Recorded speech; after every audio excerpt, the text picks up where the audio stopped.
Where your treasure is, there will your heart be also. God has given us unlimited treasures in His Word.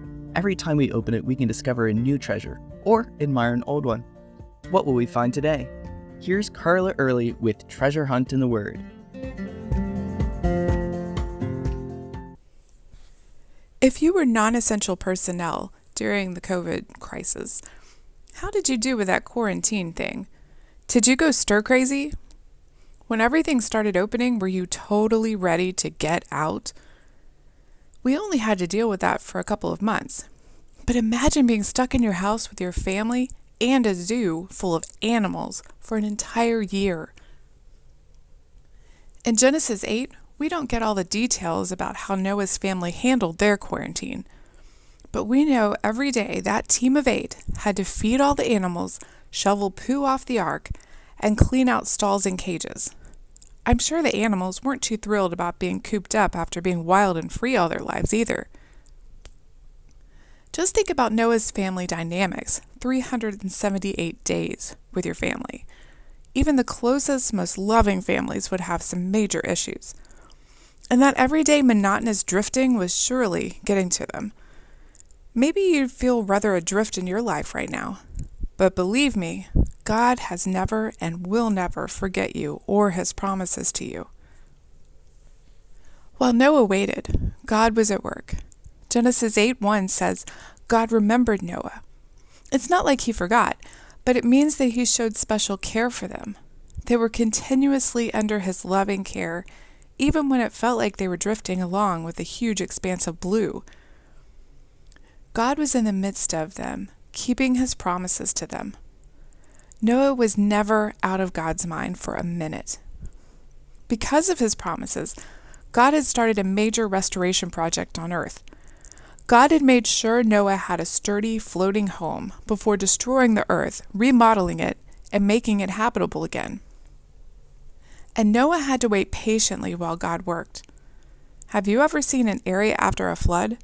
It's a mess, totally unlivable, muddy and waterlogged. That's not what God wanted Noah to encounter. He started by making a wind blow and the waters subside. At this point, the ark got stuck on top of Mount Ararat. As the waters continued to abate, Noah could see mountains all around. That must have been surreal. But it wasn't time to disembark yet. Noah waited. 40 days later, he tried an experiment, sending out birds. I imagine the raven, being able to fly after a year of being in a cage, wasn't about to come back. Ravens make their homes in rocks, so the top of mountains would have been perfect. But doves aren't quite so wild. The dove came back. Nowhere to make its home. So Noah waited. 7 days later, he tried again. This time, the dove returned with an olive leaf. Plants were alive somewhere. How encouraging. But Noah waited. 7 days later, he tried again. This time, the dove found a home and did not return. But Noah still waited. Another 2 months. Why? Because he trusted God. The Lord shut the door, and only the Lord could call him out of that ark. This whole time, we don't read of a gripe or complaint. Noah trusted God, and God trusted Noah to obey. He wasn't in a hurry. He had food, he had his family. He was content to wait for God's timing. How about you? Are you willing to wait for God's timing?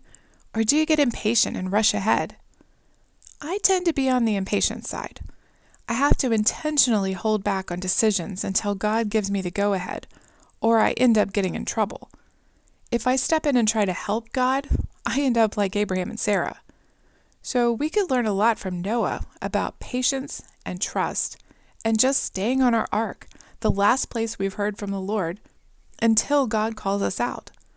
Then we can enthusiastically obey, knowing we've got God's best. You can contact us at treasurehuntintheword@gmail.com. We'd love to hear the treasures God has given you through His Word. You can listen to other episodes on our website, which you can find in the description below. Thank you for listening, and remember, where your treasure is, there will your heart be also.